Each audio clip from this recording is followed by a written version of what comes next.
इंस्टाग्रामवर पटवली, लॉजवर भोगली, व्हिडिओ बनवून बापाला पाठवली, जळगाव हादरले, सत्य घटना.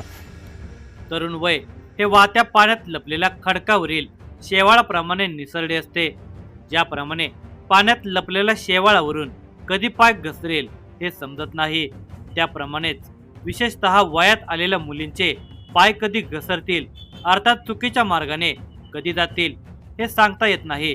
त्याचे कारण म्हणजे हे अल्लड वय असते. या अल्लड वयाच्या मुलींचा कोण आणि कसा गैरफायदा घेईल हे सांगता येत नाही.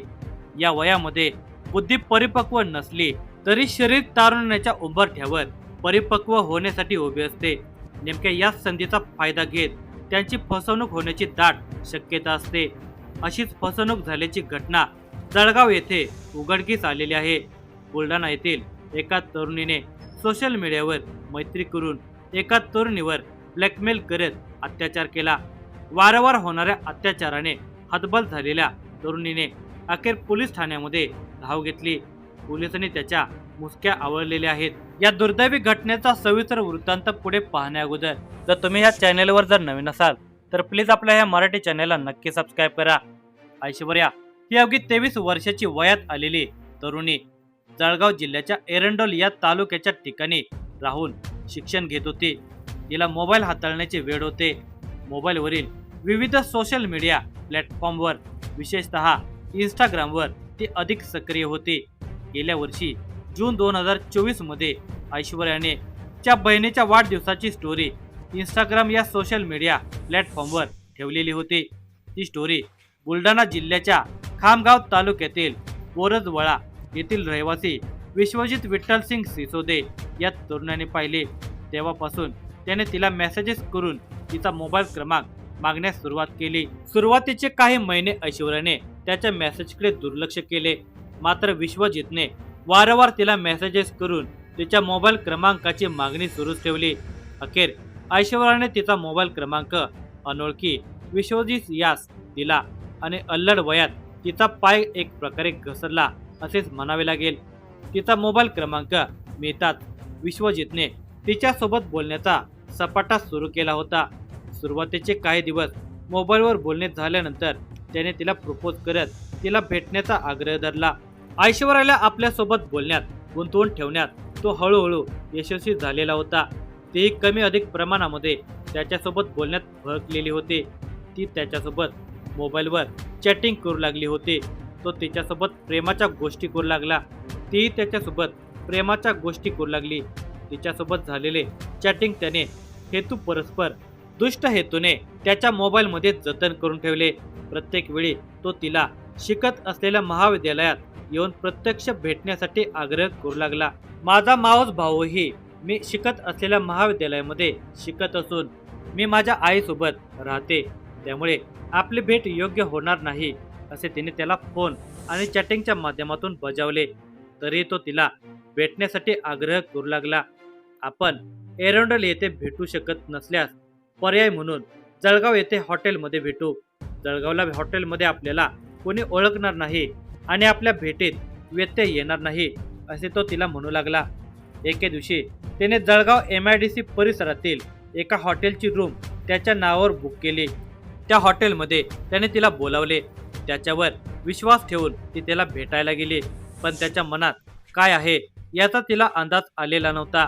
अल्लड बुद्धीच्या वयामध्ये आणि शरीर परिपक्व होण्याच्या बेतात असताना तिच्याकडून विश्वजितला भेटायला जाण्याची चूक झाली. यापूर्वी मोबाईलवर बोलण्याची आणि त्याच्यासोबत चॅटिंग करण्याची चूकही तिने केलेली होती. रूममध्ये विश्वजितने ऐश्वर्यासोबत जोडीचे मोबाईलमध्ये फोटो काढले. गोड बोलून त्याने तिचा मोबाईल हाताळण्यास घेतला. दरम्यान ऐश्वर्या वॉशरूममध्ये गेल्याची संधी साधून त्याने तिच्या मोबाईलचा QR कोड स्कॅन करून घेतला. त्यामुळे त्याने तिचा मोबाईल तिच्या नकळत हॅक केला. पहिल्या भेटीनंतर तो तिला वारंवार फोन करून तिच्याशी संपर्क साधू लागला. मोबाईलमधील प्रत्येक संभाषणामध्ये तो तिला भेटीसाठी बोलावू लागला. ऐश्वर्याने त्याला भेटण्यासाठी नकार दिला म्हणजे तो तिच्यासाठी काढलेल्या फोटोचा शस्त्र म्हणून वापर करू लागला. तुझे माझ्यासोबत काढलेले फोटो आणि व्हॉट्सॲप चॅटिंग मी तुझ्या वडिलांना आणि नातेवाईकांना पाठवतो अशी तो तिला धमकी देऊ लागला. त्यामुळे नाईलाजाने ती त्याला त्याने बुक केलेल्या हॉटेलच्या रूम मध्ये भेटण्यास जाऊ लागली. गेल्या वेळी आपण सोबत काढलेले फोटो मी तुझ्या वडिलांना पाठवतो अशी धमकी त्याने तिला दिली. त्याच्या धमकीमुळे तिला रडू आले. या फोटो आणि चॅटिंगच्या बळावर धमकी देत प्रसंगी गोड बोलून त्याने तिच्यासोबत शरीर संबंधाची मागणी केली. बळाचा वापर करून त्याने तिच्यासोबत शरीर संबंध केले. त्यावेळी त्याने तिच्या नकळत लपून शरीर संबंधाचा व्हिडिओ त्याच्या मोबाईलमध्ये शूट केला. एवढे प्रताप कमी झाले म्हणून की काय, त्याने ऐश्वर्यासोबत काढलेला फोटो त्याच्या व्हॉट्सअप डीपीला ठेवून तो तिच्या वडिलांच्या व्हॉट्सअपवरही पाठवला.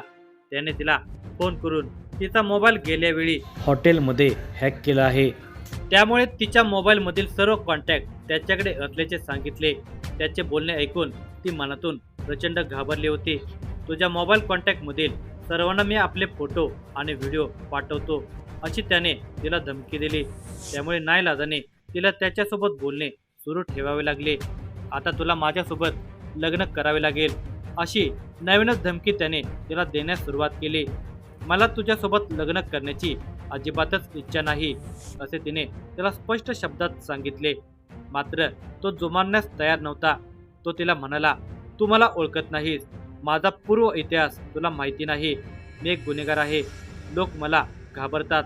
माझ्यावर बुलढाणा जिल्ह्यामध्ये प्राणघातक हल्ल्यासह दरोड्याचे गुन्हे दाखल आहेत. मी कुणालाही घाबरत नाही. त्याचे बोलणे ऐकून ती प्रचंड घाबरली. त्यामुळे तिने तिचा मोबाईल क्रमांक कायमस्वरूपी बंद केला. तिचा मोबाईल लागत नसल्यामुळे त्याने तिच्या वडिलांना फोन करून माझे ऐश्वर्यासोबत बोलणे करून द्या असे म्हणत त्यांनाही धमकी देण्यास सुरुवात केली. विश्वजितने ऐश्वर्याच्या वडिलांना तिचे आणि त्याचे जोडीने काढलेले फोटो आणि व्हिडिओ पाठवून काही वेळाने डिलीट केले. त्यानंतर तो तिच्या वडिलांना फोटो आणि व्हिडिओची माहिती देत त्यांना धमक्या देऊ लागला.